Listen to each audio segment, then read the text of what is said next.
Estamos de volta com o programa em discussão, conversando hoje com o professor Leandro Carvalho, especialista em direito do consumidor, tratando sobre o Dia do Consumidor, comemorado agora no dia 15 de março. Professor, quando é que um consumidor deve procurar o PROCON e como funciona essa relação entre o consumidor e o principal órgão de defesa do consumidor, que é o PROCON? Muito bom. Veja só, quando o consumidor ele se sentir lesado, ou ele achar que realmente o seu direito foi ali vilipendiado de alguma forma, está sendo desrespeitado, ele pode buscar, claro, o PROCON estadual para fazer, ou o PROCON municipal da sua cidade, para fazer uma reclamação. Essa relação do PROCON, dos PROCONs, a nível até de Brasil, com os consumidores, ela é bem interessante. Porque os PROCONs eles começaram aqui no Brasil na década de 70 e as pessoas tinham uma desconfiança que o PROCON não vai resolver e tal. E com o passar do tempo, os PROCONs foram se modernizando e o CDC ele prevê multas altíssimas que podem chegar aí até 3 milhões de reais para essas infrações.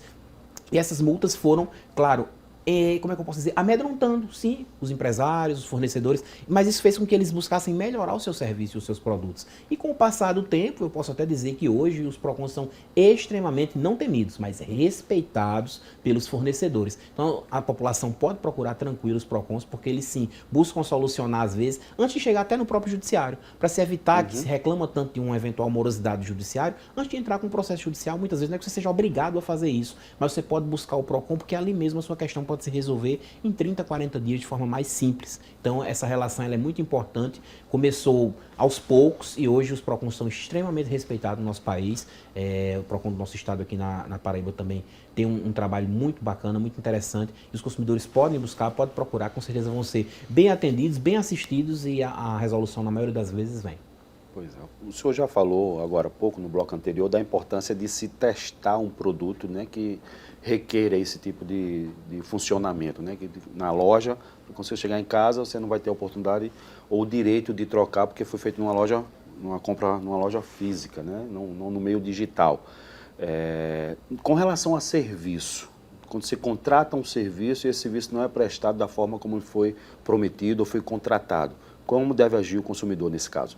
Da mesma forma, o CDC tem essa previsão com relação aos serviços, tanto para produtos como serviços. O serviço ele tem um tempo que é para, claro, ele ser realizado, quando muitas vezes se é prometido, às vezes as pessoas contratam um serviço e esse serviço é prometido para daqui a X dias e não é feito. Se passam semanas muitas vezes para realizar. Pode o consumidor receber o seu dinheiro de volta e muitas vezes, caso ele não receba esse dinheiro de volta, ele pode buscar um advogado da confiança dele, entrar com um processo judicial, ter esse serviço de forma forçosa sendo feita, ou muitas vezes o seu dinheiro de volta acompanhado de uma indenização por danos morais. Então o CDC ele tem essa previsão da obrigatoriedade dos contratos, ali salvo engano no seu artigo 35. Então quando eu contrato um serviço, aquele serviço me é postado daquela forma, que vai ser feito de tal maneira, em tal situação, ele tem que ser realizado da forma que me foi prometido. Caso não seja, a empresa pode ser compelida a fazer de forma forçada.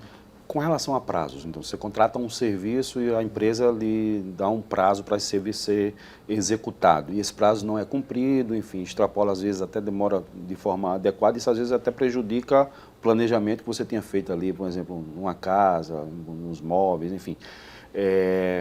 Após esse prazo, mesmo a empresa querendo prestar o serviço depois de ter atrasado, o consumidor ter o direito de fazer essa recusa e exigir o seu dinheiro de volta e contratar uma outra empresa? Perfeito, veja só, isso acontece muito com compras online. O consumidor compra um produto e esse produto tem uma promessa de 15 dias para ele chegar. Ele não chega com 15 dias, chega com 20. E a empresa, por exemplo, pode entrar em contato com você se desculpando e dizendo assim, receba meu produto e te peço desculpas e tal, tal, tal. Você pode receber, não tem problema nenhum. Entretanto, você tem a opção também de dizer, não, eu quero meu dinheiro de volta e agora eu quero contratar com outra empresa, porque eu não confio mais nessa empresa. Então, os prazos que são muitas vezes fornecidos pelas empresas, eles têm que ser obedecidos ao pé da letra. Tanto é que as empresas hoje estão adotando muito o método de dias úteis. Elas estão ofertando 10, 15, 20 dias úteis, que, claro, dá quase o dobro. Quando você vai calcular, são 40, 50 dias para entrega, para se evitar exatamente isso. E até as compras, muitas vezes, que estão fazendo hoje em dia em outros países. Esses prazos são cada vez mais elásticos para se evitar esse problema. Mas sim, o consumidor pode fazer essa reclamação, inclusive nos próprios PROCONs, ou entrando em contato com a própria empresa dizendo que não tem mais interesse e cobrando um estorno, por exemplo. Professor Leandro, os planos de saúde e os serviços bancários também estão sujeitos a se enquadrarem no que diz o Código de Defesa do Consumidor? Muito boa sua pergunta, porque quando o código saiu, ali em 1990, os bancos eles foram os primeiros a se levantar contra a ideia de que eles não estariam sobre a égide do CDC, não se poderiam ser ali punidos pelo CDC. Então uma ação foi necessária, chegou até o Supremo Tribunal Federal e numa ação direta de inconstitucionalidade, o Supremo Tribunal Federal decidiu que os bancos sim seriam regidos ali também pelo CDC e o serviço bancário como um todo entraria. Então a resposta é sim, tanto para os planos de saúde como para os bancos, prestam serviço de maneira comum, normal, e caso desobedeçam o código, podem sim ser penalizados, sejam com aumento abusivo, por exemplo, de um plano de saúde, falta de um leito, um eventual erro no atendimento, demora no serviço, também tudo isso pode ser questionado graças ao CDC. Com relação a cobranças indevidas, o código também tem alguma ação que protege o consumidor com relação a isso? O código tem essa previsão, inclusive a cobrança indevida, ela é em torno da seguinte situação. Não é porque eu estou devendo que a empresa pode, por exemplo, fazer de tudo para me cobrar. Eu tenho ali a cobrança vexatória, por exemplo, ou como vem acontecendo hoje em dia com as milhares de ligações que as empresas vêm fazendo para os consumidores. Muitas vezes são robôs ali fazendo essas ligações, tem pessoas com débito, e a pessoa está errada, é importante frisar isso, mas que recebem 70 ligações por dia. Isso aí não é crível de forma alguma, e essa cobrança ela pode girar até em torno de uma questão vexatória. E isso você estando devendo, né, esse ponto que eu estou colocando. E quando você não está, que essa cobrança ainda assim continua sendo feita dessa forma, aí você pode muitas vezes buscar o judiciário até para ter uma indenização por danos morais, já que você está passando por essa situação tão vexatória de estar sendo cobrado por algo que você não fez. Então, lá no artigo 42 do CDC, a gente tem essa previsão clara também com relação à cobrança indevida.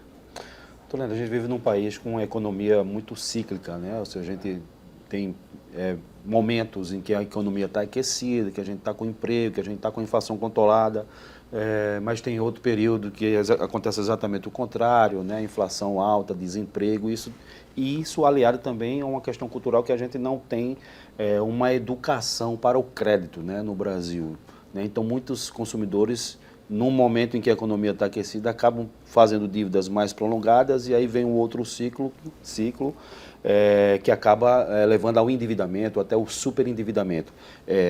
Com relação a isso, o Código de Defesa do Consumidor, ou o PROCON, pode auxiliar também nessa negociação com as empresas para auxiliar esses consumidores que estão com endividamento ou com superendividamento? Olha, perfeito esse seu questionamento com relação ao endividamento, inclusive a diferenciação do endividamento e do superendividamento. Eu vou tentar dividir a resposta aqui para ficar bem didático para todos que estão nos acompanhando. Veja só, uma pessoa quando está endividada, isso é comum, porque todos nós estamos endividados de alguma forma. Sempre vamos estar devendo uma conta de água, de luz, um cartão de crédito, devendo no sentido que o vencimento pode ser amanhã, próxima semana, eu vou estar sempre ali em débito. Cumpro, estou adimplente, mas no outro mês começa tudo novamente. Isso é normal. É o endividado. Eu acredito que todo brasileiro hoje é. Agora, quando eu falo do superendividamento, aí eu tenho uma diferença gigantesca. Como é esse superendividamento? As pessoas fazem os pagamentos de suas contas, as contas normais, mas falta dinheiro para fazer o pagamento das outras contas, seja cartão de crédito, seja de energia, de qualquer outra coisa. E isso começa a se repetir nos outros meses. Então a pessoa recebe o salário, muitas vezes ali, o salário de R$2.000, por exemplo, mas o passivo dela é de 8. Essa conta não vai fechar nunca, então essa pessoa está super endividada. E aí, pensando nisso, ali em 2021, nós tivemos a aprovação da lei do superendividamento. Então a gente tem essa legislação que realmente protege o consumidor e dá o direito do consumidor fazer uma repactuação das suas dívidas. Ele pode buscar um advogado e entrar com um processo para tentar, dentro desse superendividamento, fazer diversos acordos e aí, claro, tentar sair dessa situação financeira. Mas essa questão de endividamento e superendividamento, ela é muito presente no país. Tem essa legislação, que é uma legislação nova, né, 2021, ela é uma legislação que a gente pode dizer sim que está ainda engatinhando, é nova, mas vem funcionando aos poucos. Agora, qual é o problema central nisso? Ele vem da base, porque nós, na verdade, não temos, por exemplo, educação financeira nas escolas. Isso. Talvez nós não tenhamos tido em nosso tempo, mas hoje continuamos sem ter essa educação financeira. É as pessoas entenderem, não é o brasileiro em si, mas o ser humano entender como é que ele pode gerir seu dinheiro, qual é o valor, quanto ele pode gastar. Eu tenho situações de indivíduos, por exemplo, que tem um salário ali de R$2.000, mas o cartão de crédito dele tem um limite de 10. Aí ele acha que o salário dele é R$12.000, quando na verdade não é, né? Então ele tem que ter esse cuidado com essas compras, com cartão de crédito, com empréstimo consignado, com tudo isso, que pode se transformar naquela velha bola de neve e ele ter problemas. Leandro, a gente acompanha que o PROCON, vez ou outra, promove campanhas de negociações, fazendo essa intermediação entre o consumidor e as empresas. Fora desses períodos de campanha, o consumidor que estiver com endividamento ou superendividamento pode procurar o PROCON para fazer essa intermediação, para que esteja uma negociação mais segura, que ele tenha certeza de que o que está sendo lhe cobrado de juros, de correções, está dentro do que prevê o Código de Defesa do Consumidor? Com certeza, essa busca por tentar sair do vermelho, ela pode ser feita em qualquer momento aí do ano, independente de campanhas. Ela pode buscar aí o PROCON, né, da sua cidade, o PROCON do seu estado e tentar fazer essa negociação, porque aí os PROCONs vão chamar as empresas para tentar negociar, ver o que é que cabe no orçamento do consumidor para que ele possa fazer os pagamentos. No período de campanha é sempre muito bom porque você tem uma baixa de juros e multas, então isso ajuda bastante. Não significa que posteriormente não possa ter, aí vai depender do consumidor, claro, fazer essa busca pelo órgão para que o órgão chame a empresa e aí se sente numa mesa redonda e se tente, claro, negociar. Bacana. A gente está se encaminhando para o final do nosso programa, mas eu queria que o senhor, a gente falou agora há pouco, né, dessa questão da educação financeira, da educação para o crédito. Então, qual, na sua opinião, qual a melhor forma de educar os consumidores? Tanto para essa questão do crédito, também para com relação à exigência dos seus direitos como consumidor. É de extrema importância que os bancos, as operadoras de crédito, claro, elas busquem fornecer o crédito, é um direito delas e o crédito está aí, claro, para ser utilizado, mas é importante também uma conscientização para que os consumidores realmente busquem o crédito quando precisem e, se precisem, saibam que vão ter saldo para fazer esse pagamento. Não adianta as pessoas fazerem empréstimos e mais empréstimos. Você tem uma ideia, por exemplo, o cartão de crédito tem um juro de 400% ao ano. Se você está devendo o cartão de crédito, muitas vezes é melhor você fazer um empréstimo, pagar o cartão de crédito e ficar pagando esse empréstimo, que o juro vai ser bem menor. Porque o cartão ele não tem a garantia que vai receber, então por isso que o juro dele é alto. Então eu tenho que evitar estar utilizando cartão de crédito, por exemplo, se eu utilizar, eu saber que eu vou ter o saldo daqui a 30 dias para pagar e não incluir o cartão de crédito no meu orçamento. Fazendo essas medidas, claro, nós temos um mundo de medidas que podem ser adotadas, mas ter o cuidado ao buscar o crédito, ter a parcimônia e a tranquilidade na hora de usar o cartão, ter o seu saldo futuro garantido para saber que pode utilizar. Isso são meios aí que o consumidor pode buscar, fazer uma planilha, saber dos seus gastos fixos, que todo mês ele vai ter aquele gasto. Então, ele tendo essa organização, ele pode com certeza ter uma saúde financeira melhor e poder consumir aí, claro, à vontade. Leandro, queria agradecer a sua participação no programa de hoje, bastante esclarecedora a sua entrevista, e deixar o último espaço aqui para os últimos esclarecimentos, algum recado, algum tema que a gente não tenha abordado aqui durante a nossa conversa. Eu agradeço o convite. Sempre tratar de direito do consumidor é tratar de cidadania, eu sempre fico muito à vontade, gosto bastante. Deixo, claro, o meu recado para os consumidores, todos os nossos consumidores que consumam, claro, mas sempre com parcimônia, com tranquilidade. Busquem, claro, consumir em lojas aí de sua confiança da melhor forma possível, consumir aquilo que a gente pode pagar e sempre buscar a informação, porque o consumidor ele bem informado é o consumidor, claro, empoderado. Mais uma vez, muito obrigado pela sua presença, pelos esclarecimentos, e agradecer a você também que ficou com a gente até aqui, acompanhando mais esse programa em discussão com o professor Leandro Carvalho, falando sobre direito do consumidor. Muito obrigado a você que nos acompanha pelo canal 8.2 da TV Aberta e também pela internet, pelo nosso YouTube, pelas nossas redes sociais. Muito obrigado e até o próximo programa.